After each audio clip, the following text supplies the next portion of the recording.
When I failed and I decided to drop out, Raghu had not failed, but he dropped out. Yes, it was a decision that changed the trajectory of his life. He actually wanted to be a professor. A lot of people think it's scripted, but no, it can't be. A lot of people used to think, why do people think that Roadies was scripted? And one thing which I came to a conclusion was that in a lot of episodes, a lot of faces were blurred. There's a guy called Hardik, poor guy. We called him Hardik. That was it. His name became Hardik. No, I have apologized to everybody except one. I was doing a show, I remember, for ZTV, and I was very rude to him. How has your perception on love changed over the years? I think love is real and it is very powerful, but only non-romantic. I think romantic love is very selfish and dark. Hi, this is Astha Tripathi and welcome to Awesome TV, which lets you be simply awesome. Today we have with us someone who's strong, who's bold, who's fearless. But what I love the most about him is he is so opinionated. Yes, of course, you guys know I am talking about Rajiv Lakshman. Hello and welcome to Awesome TV. How are you doing? I am doing very well, Astha. Thank you for the lies that you spoke about me. That's all the truth. I am not fearless at all. In fact, I would be wary of people who are fearless. I am just comfortable with fear. Oh wow. But again, being comfortable to fear is also an art. Yes. It is an art. But thank you for the kind words. How did that comfort come? See, fear, I'll give you introduce the boring aspect of it. Fear serves a purpose in evolution. Without fear, you'll be hunted very easily. You are born with some fears, right? As a child, your survival depends upon your mother's attention being on you. Now I'm talking back in the caveman era and stuff. Those are the inherited fears that we get. Fear of darkness because there could be a predator somewhere waiting in. So these fears actually help you survive, right? But the world has changed now. Now a lot of fears and anxieties have happened which don't help you, they limit you. Like fear of failure. Right? Fear. Yes, fear of public speaking. There was a survey, I think in the US, where the number one fear in humans was fear of public speaking. Fear of death was number two. So these are the fears that limit us. I grew up with every fear in the world. I could not speak publicly. In my classroom, if my teacher asked me to stand up to read something, my mouth would dry. That's why even now when I do podcasts, I keep water just to lubricate and hydrate. But what I do realize, once you've educated yourself and have had certain experiences and have a analytical or seeking mind, you will realize that the best, as Will Smith put it, the best experiences of your life are on the other side of fear. You will attract circumstances which will trigger your fear in life, and it will keep happening till you do not overcome that, or at least are comfortable with that. I'm comfortable with actually being scared, of being underconfident, of not being sure, of being in a place where I can fail or I can be ridiculed. I'm comfortable with that because it has happened multiple times in my life, and turns out it's not lethal. I think that is one thing we all should adapt. Actually, being comfortable is something we know, but then openly speaking out when we know that he's such an influential personality or such a strong personality, what we see on screen as well. So for people like you, if you all come out saying that, I want everybody to know that if you want to be strong and you have role models who exhibit strength, they have done it through fear and acceptance of fear and weakness, and that is your path as well. Absence of fear is stupidity. Now we want to know more about you, but let's start from the initial stages of your childhood. As you said that when your teacher used to ask you to read out something in public, you used to obviously be numb at that time. Yeah. So tell me, how was your childhood? And of course, like we all know you, your brother, but you have a sister as well. Yes. So yeah, want to know more. She's the best part of us. Her name is Supriya. She lives in Singapore. She's the best part of us. But while growing up, we were not, great brothers. Yeah. And that's because we're twins. What happens is, for twins, identical twins, they are each other's world. They actually, a lot of times, including us, develop a new language. All right? And gestures and stuff, only they understand. They communicate differently. Is it? Yes. When they're children, when they're growing up. And they have shared jokes, they have shared anecdotes, they have shared references that nobody else even in the family gets. Right? So my mother spent her early motherhood life thinking she's a bad mother because we couldn't care about her. We couldn't give her the kind of attention that other kids crave a mother's attention. That's again for evolutionary and survival reasons, but we didn't. We had each other. And then our sister was born. For us, she was an irritation. For her, we were like, hey, I've got big brothers. Okay, let's have fun. And we just keep her out of our. We were really mean and rude. In fact, we just to trouble her, we'd go lock ourselves in a room, and she'd keep banging on the door. Please let me in. Please let me in.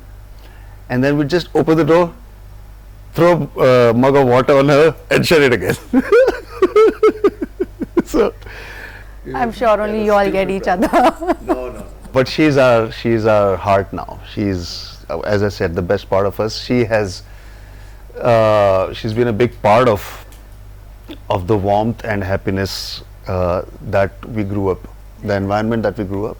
She was a big part of all the positive things that influenced us and affected us. So I was reading something about you that you were quite an introvert. Is that true? So all these labels, right? I understand them, but I don't know if anybody falls in one label, right? In a comfort circle, people are different. In a environment where they feel threatened or unsure, they act differently, right? So introvert, once again, we did not bother much with the other world, the outside world, growing up. So whenever we were put in a situation where we're not with each other or we have to deal with other people, we would not be comfortable. Okay. Right? And we'd be quieter, right? Giving us the impression that we are introverts. As we grew up and we grew up in confidence, we were perceived as extroverts actually. We used to talk to people anytime we wanted, whoever we wanted. We never backed down from any situation where other people would feel uncomfortable. We'd be party animals, or have our friends from childhood still are with us. Oh wow. Right, so really into friends and experiences and travel. Traveling is a big passion. So that can be labeled as an extrovert, right? Now I would say I'm comfortable with myself. I don't feel the need to go out and enjoy or express enthusiasm in public. I'm happy both ways. I'm comfortable now. But during school times, what were your likes and dislikes? As in, were you that person or that student who used to participate in everything? Like, no matter what, if you win or lose, it's just about you participating, right? Yeah. So was it like that, or was it No. So we were not good in studies, Okay. but we were very good everywhere else. So we used to sing. So we were in the singing group. We used to dance. So we used to be choreographers in college. We used to act. So we used to be in the theatre group. I was once in the Economic Society Damsharads team for some reason. Economic society. Anything that keeps me away from the classroom. Actually, our way of learning, we didn't gel with the way of the studies happened at that time, We just could not, and we were labeled again as bad students or failures. That's always tough. We made sure that our children don't go with that label. But talking about failures in what ways? We never got good marks. I actually failed twice in once, but then I dropped out of college. We're both dropouts. So the reason I'm saying it is not because I hate myself. I'm saying this because there are many people like me who have been told before they have found their personality, before they have found their feet, have been labeled as not good enough or outright failures, right? And they start believing that about themselves, right? That is something I just want to say that no, you're not. I mean, even now I struggle with, or I encounter failure many times. I'm just coming out of a phase where I could be labeled a failure. But again, those are people's perceptions and labels. I don't subscribe to them. How did you always motivate yourself? I mean, you had your brother with you. Of course, you all might have had deep conversations, and we've always seen you all together. This is one bond which we have never read any negative thing about. It's always so pure, so genuine. So, was he the one who used to share everything, or what was it? Yeah. So I'll give you that. I don't think anybody has the kind of support that I do in life. I don't think anybody has it. I'll give you an example.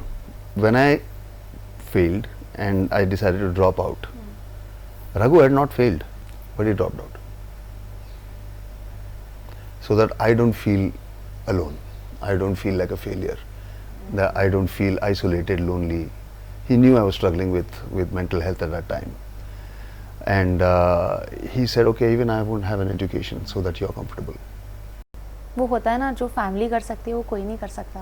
I don't know if family भी ये करती है यार. I've seen families being very judgmental.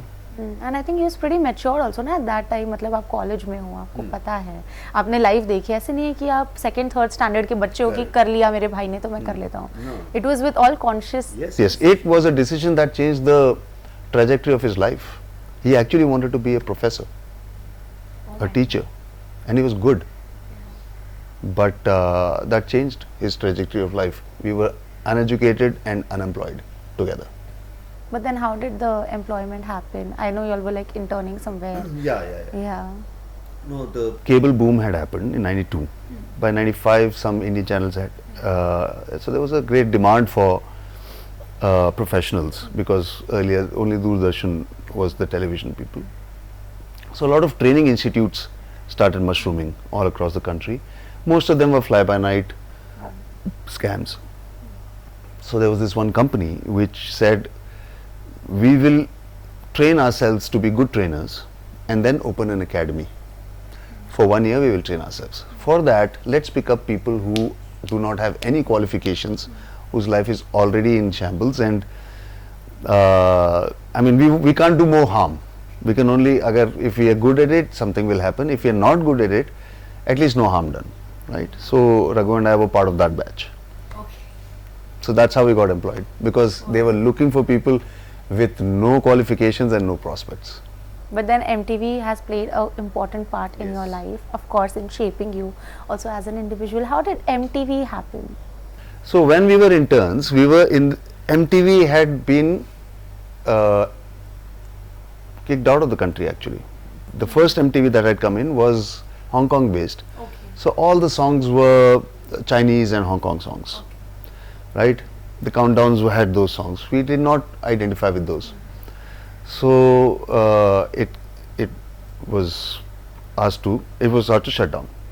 Then they came in and said, we want to have an Indian face and an Indian personality, and we want to get into knowing India, and Indians should look at it and see their life being reflected back in a cool manner.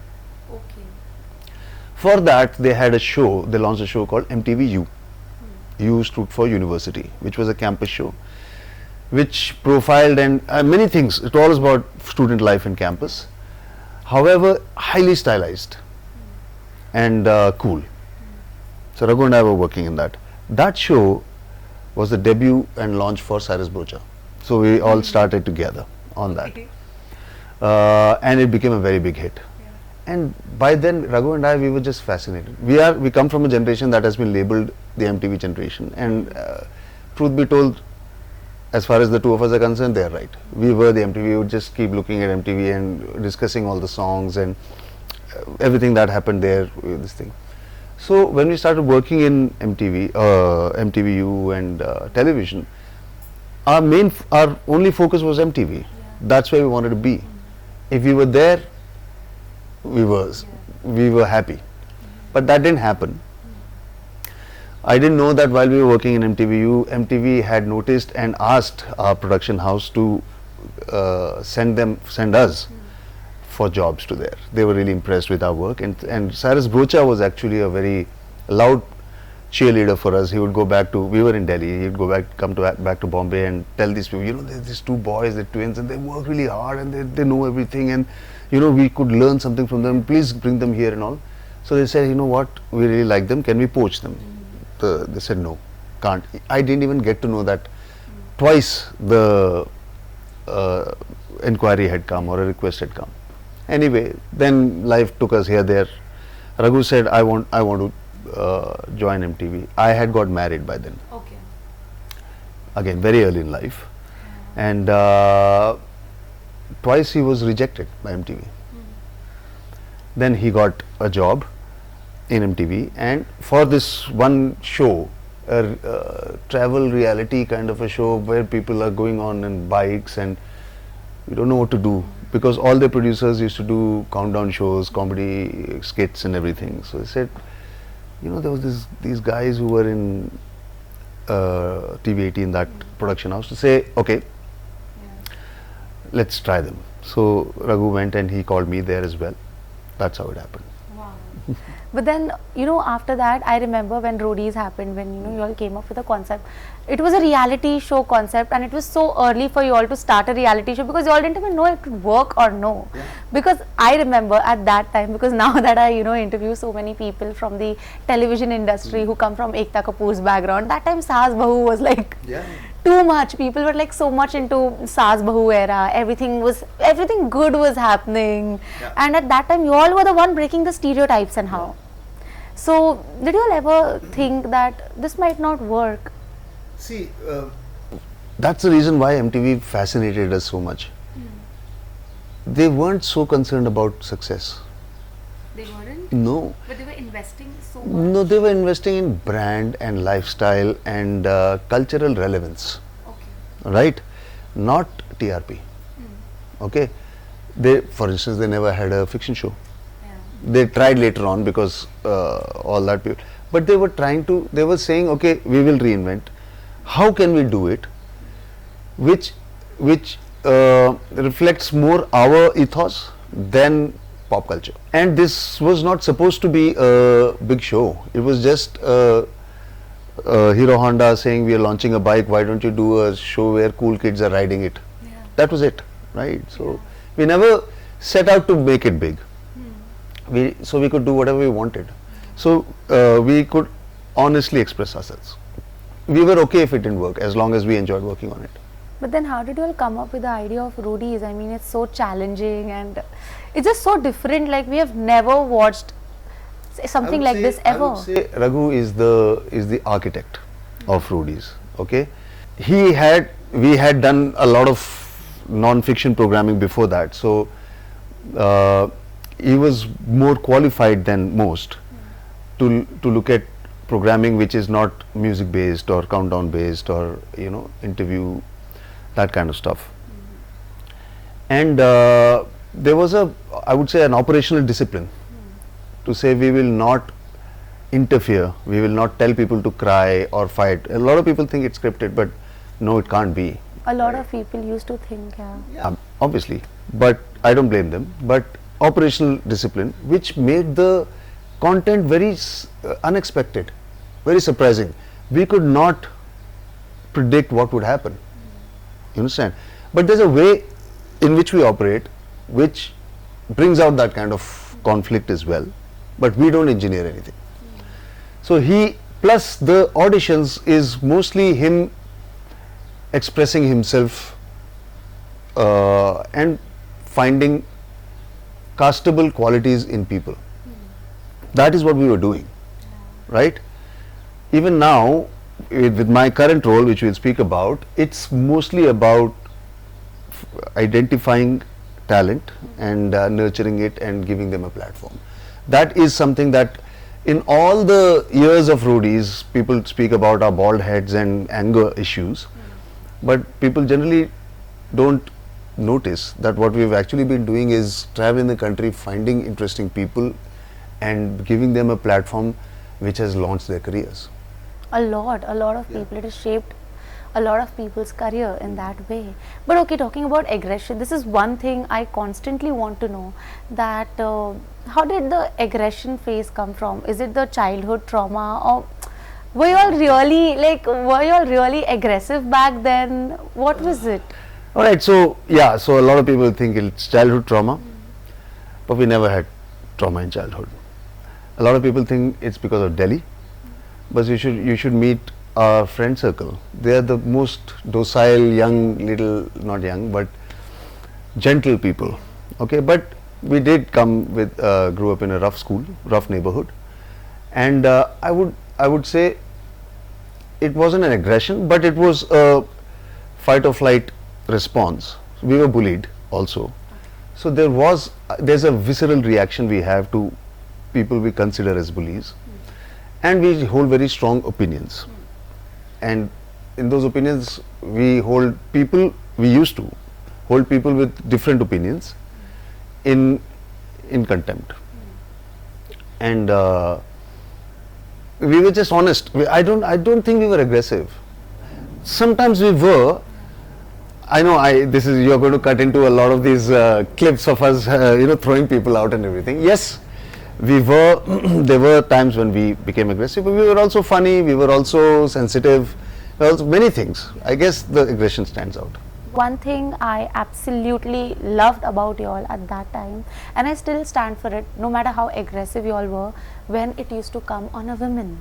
Like a basic thing, if a guy wants to just be cool and they would just say anything rubbish about a woman, first question which you used to always ask was, "Maha behan hai ghar pe?" Or agar hai, then are you okay with that? That is where I thought, oh, at least they have the courage to speak up. Feminism and all to baad mein shuru hua, but this was the time when you all used to speak up. Yeah. So I don't have anything against men. In fact, I like them a lot. A lot of times I feel men are also a victim of misogyny. You all had a show also on that, right? You all had a podcast. Podcast, yes, Men's Cyclopedia, where we actually spoke to just men, and not in an adversarial manner, where we would very candidly speak about our issues, our failures, and our ways to approach manhood, in the hope that there could be a voice in the discourse that is dominated by the red pill philosophy or manosphere. I don't even know if you know these terms. It's in the men discourse, spearheaded by Andrew Tate and a lot of these people, which talks about masculinity in very basic terms and very harmful, I would say. So that was the reason.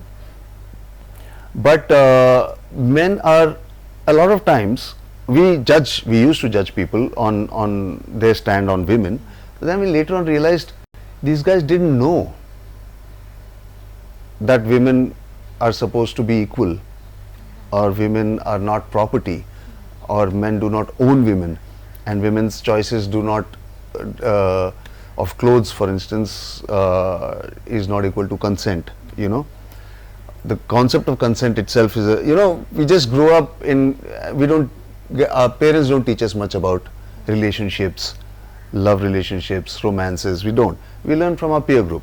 Definitely. Right? And that's just the same gender. So it becomes an echo chamber. So I don't have anything against men, but I do think men should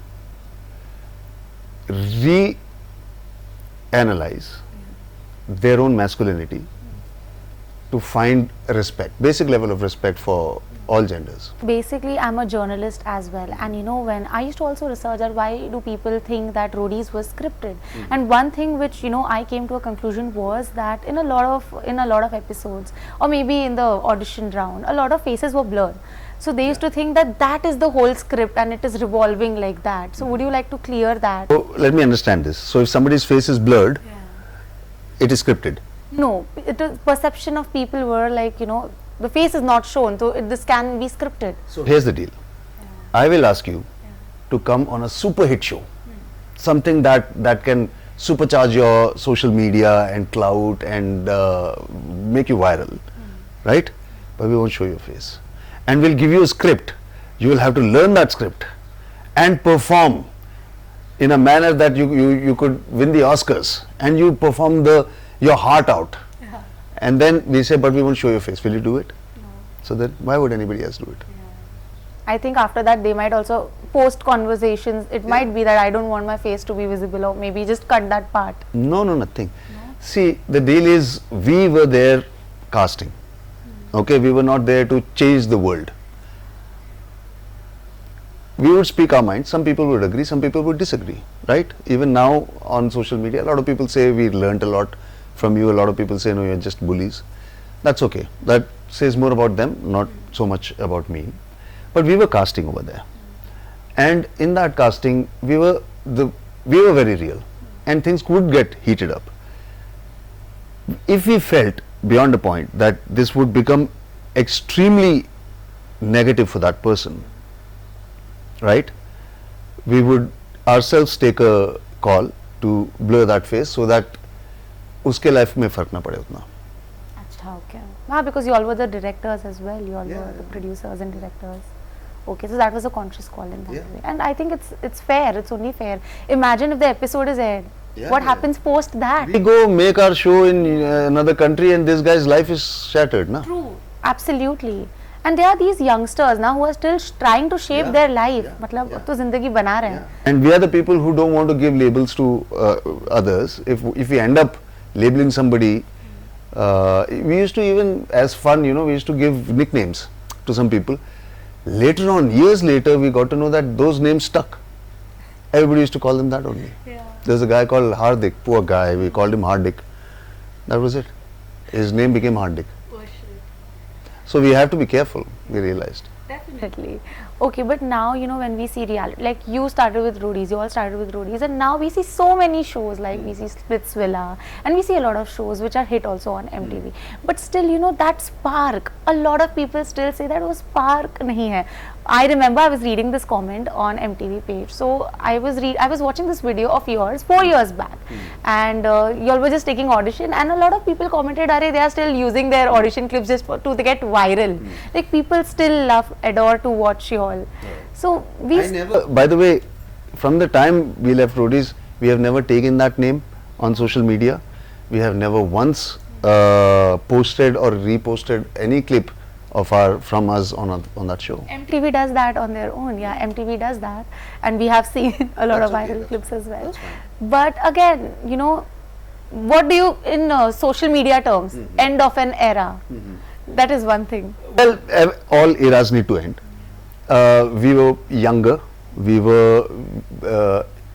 We had developed quite a few. Our worldview quite advanced. But now looking back, there was still more development to happen. You never stop growing if you have a seeking mind or a rational mind. Your development process never stops. If I was to do that today, I don't know how I would do it. Maybe I'd be different. I'm wiser now, but maybe not that wise. 100%. I think we evolve every year with new experience. Yeah, and new stuff. Even Roadies has reinvented itself. Much. I haven't seen it. Yeah. I haven't seen it. But as long as they are being honest, and they will find their audience, and probably, hopefully, do some good as well. You don't watch reality shows, or do you? I don't actually. No. I don't watch. वो कहता ना हलवाई कभी मिठाई नहीं खाता, because he has done it so much. थक जाता है कि यार अब, because I know I can never enjoy it like an audience. I can never watch a reality show and just consume stories. I'll always be thinking, oh, अच्छा यार, this is the camera setup. Okay, this they would have prepped it like this. Why did they do it like this? They could have done it better. It's like that. Do you want to go on a reality show as a contestant? Have you done Khatro Ke Khiladi or Big Boss? No, I think no. But I am 100% sure, and you can't deny you've got the offers. Yes, yes, many times. Yeah. Many times. Not that I don't want to, but I don't want to. Really? I don't want to. It's not.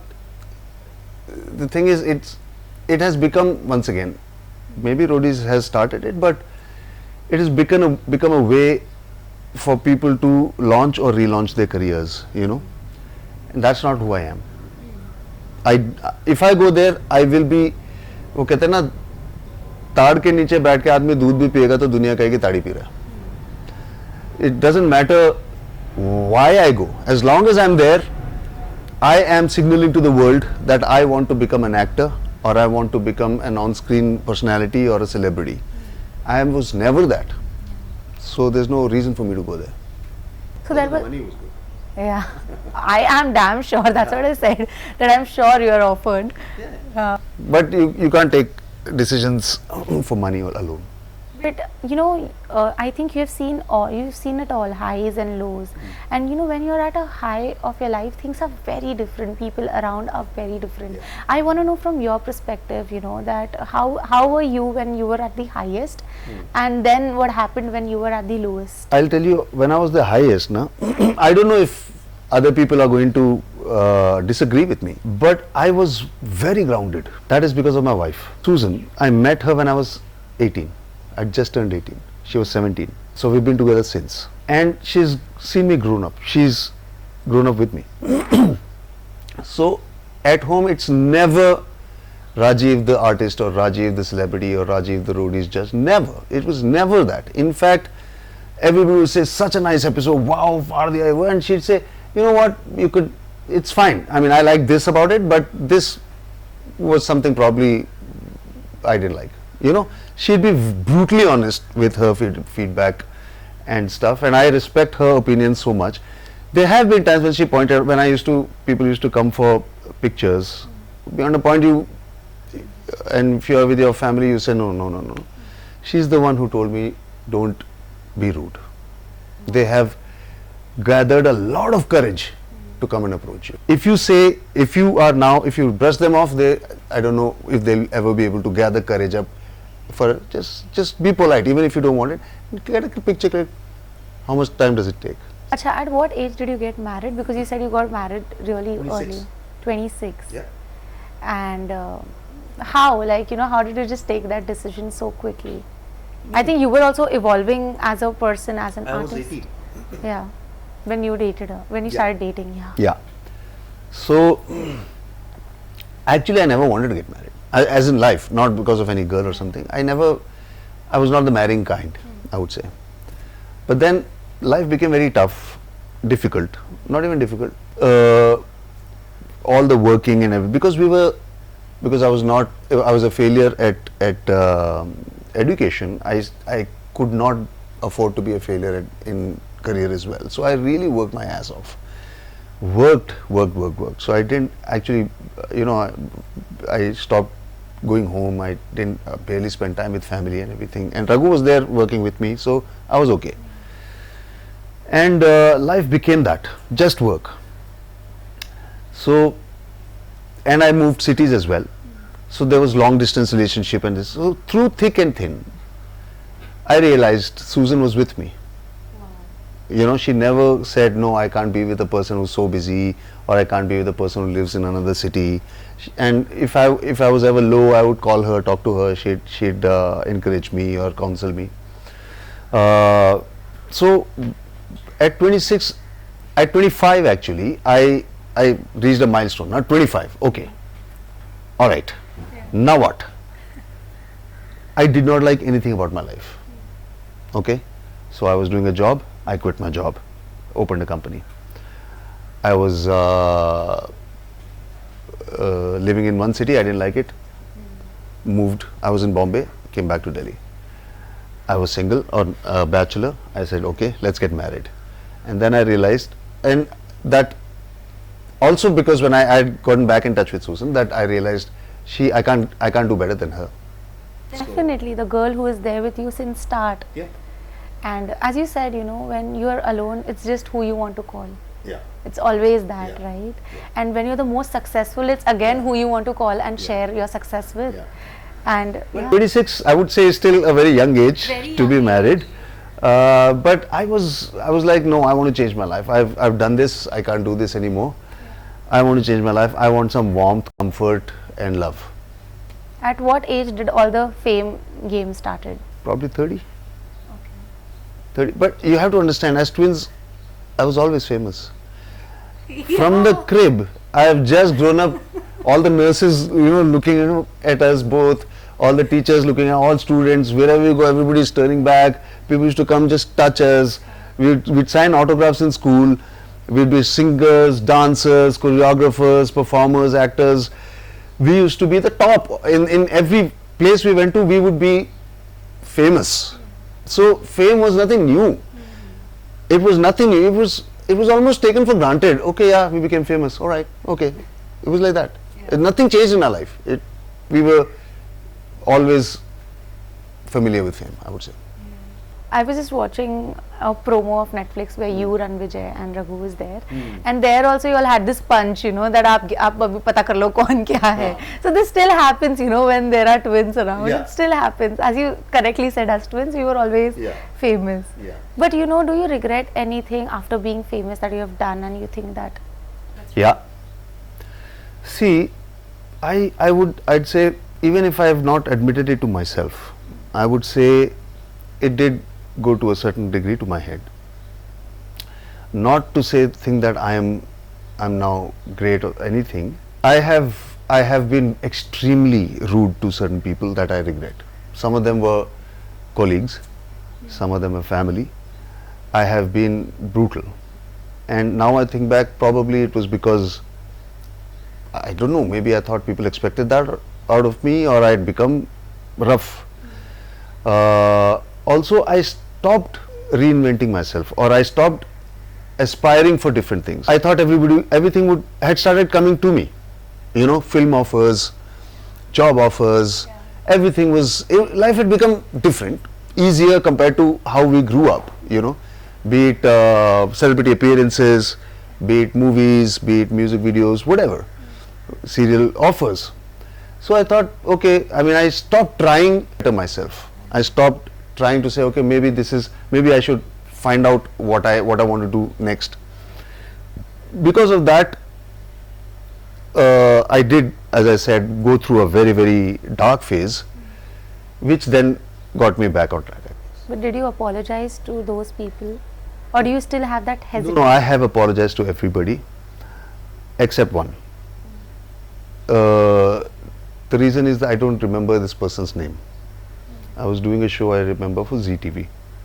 The show was called India's Best Judwa, and he was from the programming side, and I was very rude to him.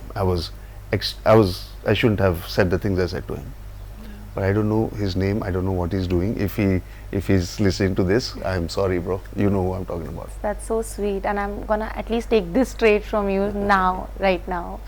Again, were you ever spiritual, or how did you always motivate yourself, or how did spirituality shape you? Well, I grew up in a very, very religious family, and around 24, when I was 24, as I said, I went into a spiritual crisis. That's how I define it, a spiritual crisis, and I came out of it, and that's how I changed everything about my life. I studied a lot of spirituality and religion. I studied obscure, or to us it's obscure, religious streams like Kabbalah. Are you aware of Kabbalah? Madonna was one of the famous these things. Philosopher's Stone, Harry Potter and the Philosopher's Stone, right? The Philosopher's Stone comes from Kabbalah. Okay. Right? Then Judaism. Even Scientology, I studied. Christianity and the stuff like Jehovah's Witnesses, another sect of this thing, I studied. I've exposed to everything, and this thing. The one I settled for was Buddhism. Why so? I understood Buddhist philosophy. I could learn a lot from them, and Buddhist philosophy really helped me make sense of a lot of madness that was happening in my life at that time. And I think for 10 years I was a practicing Buddhist. Then, but the religious side of things began interfering with my spirituality, and I am now an atheist. So I don't know if I'm still spiritual or not. To me, spirituality is very, very different from religion. Right. very different. And it's not even God-men or Kumbh Mela or nothing. It's very internal. A lot of people also believe in universe. At the end of the day, it's the larger picture, that there is someone, there is some magic happening. I don't. It's a very sad state of life. I think we are utterly alone. Nobody cares about us. The universe doesn't give a damn. We are microscopic life organisms living on a speck of dust in the middle of nowhere in the universe. There is nobody who has created us, nobody who cares about our destiny.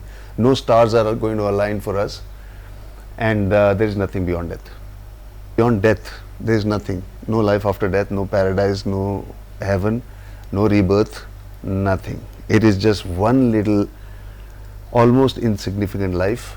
If we can make it significant for some people, then we've lived well. So what's your belief for living? Is it karma in any ways? Because a lot of people believe in karma. I do, but not as a spiritual concept. Karma is cause and effect.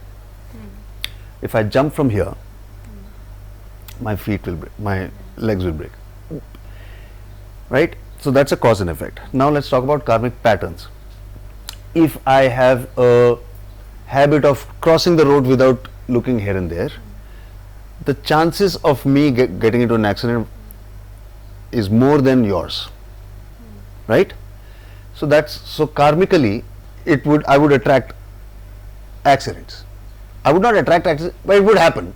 Statistically, it will happen, right? If I enjoy alcohol too much,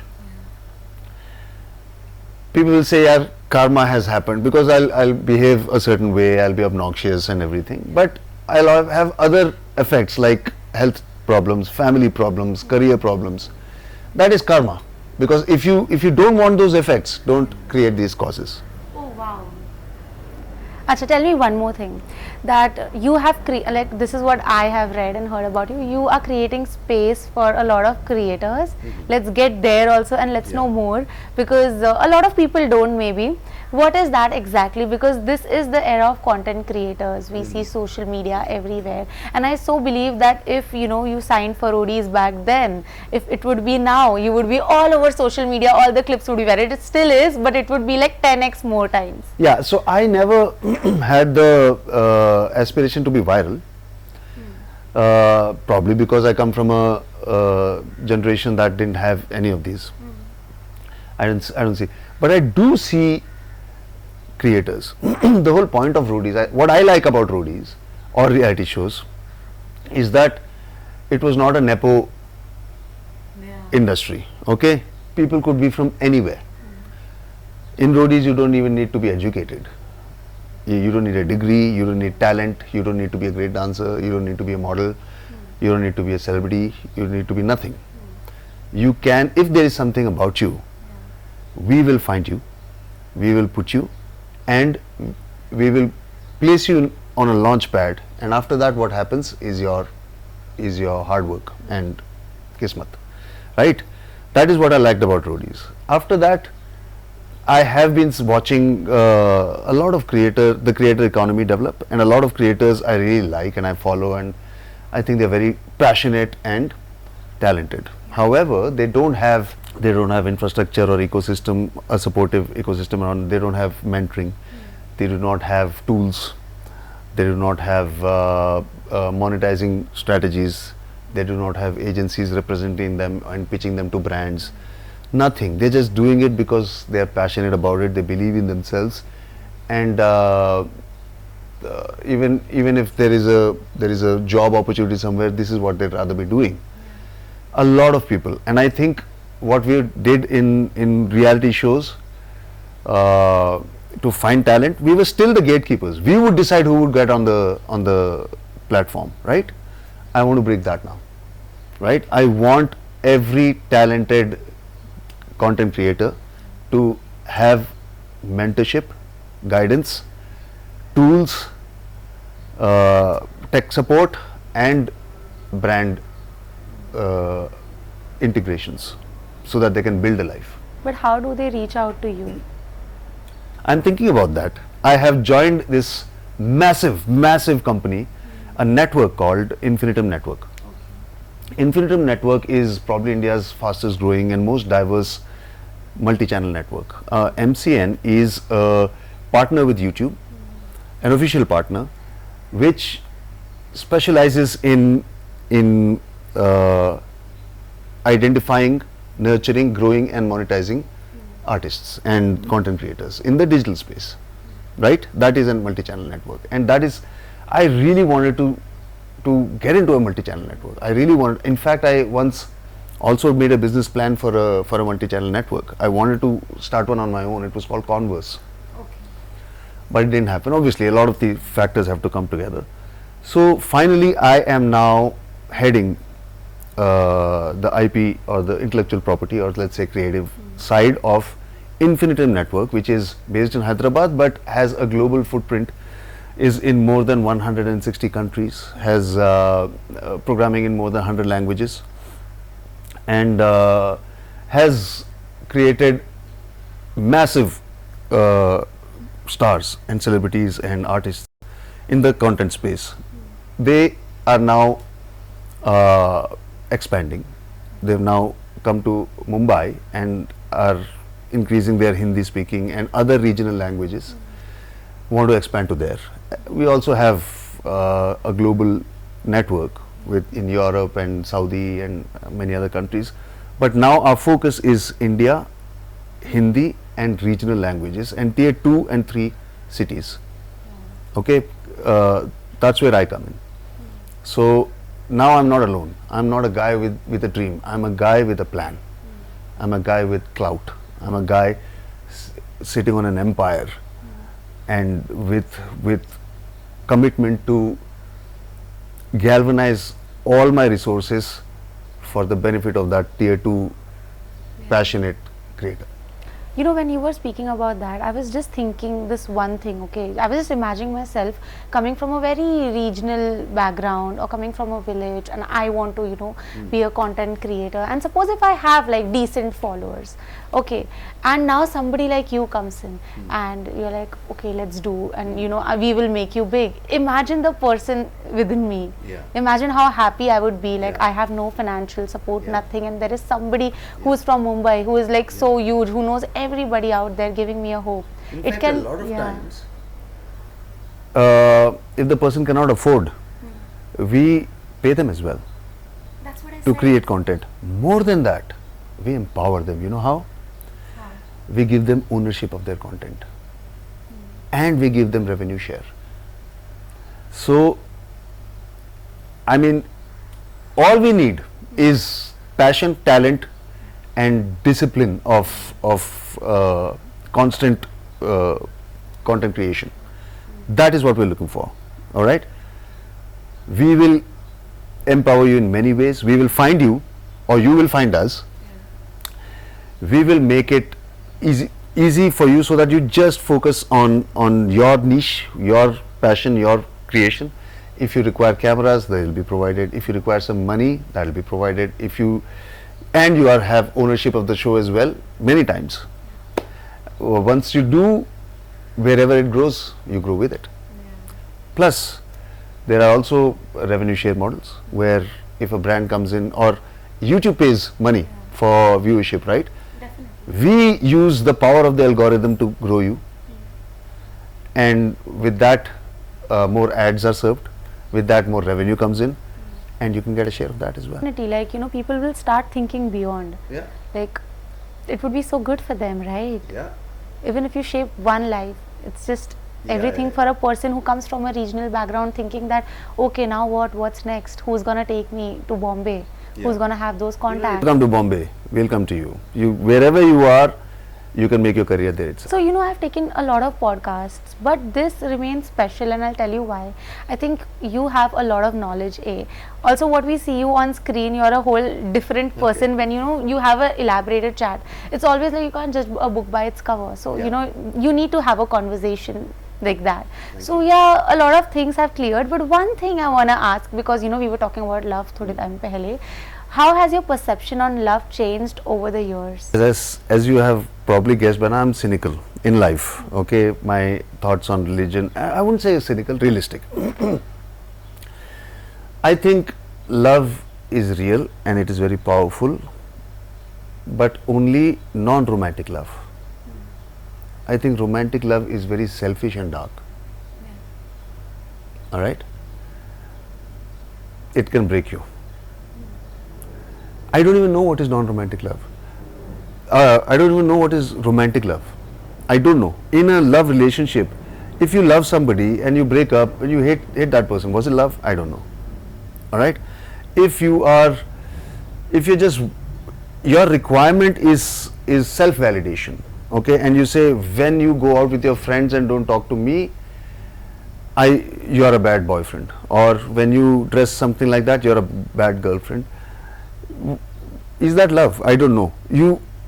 What I've seen is people want partners who fill a gap, a lacuna within themselves, right? Who make them feel good about themselves, but their behavior is the most easy to make you feel non-special or bad. You know, it can get you into depression, jealousy, everything. It won't exist in a sibling relationship or love. It won't exist in a parent-child relationship or love. Even friends. You know, you can have differences of opinion, you can even fight, but you love each other, right?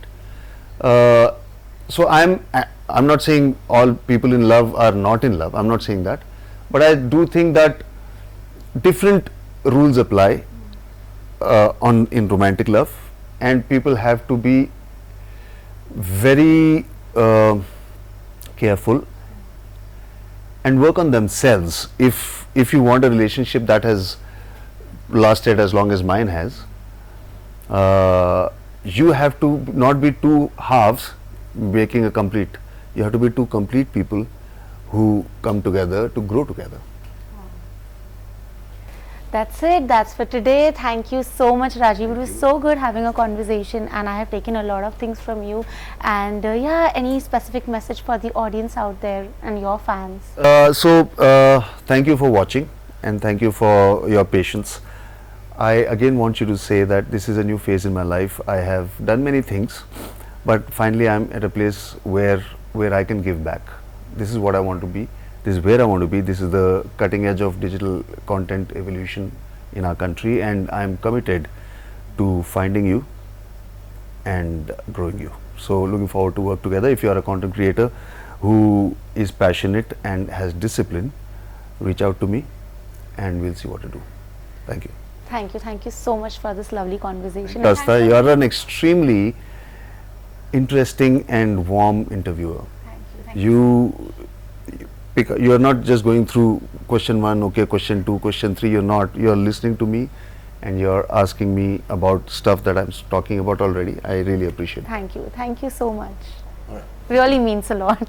I am Rajiv Lakshman, and you're watching me on Awesome TV.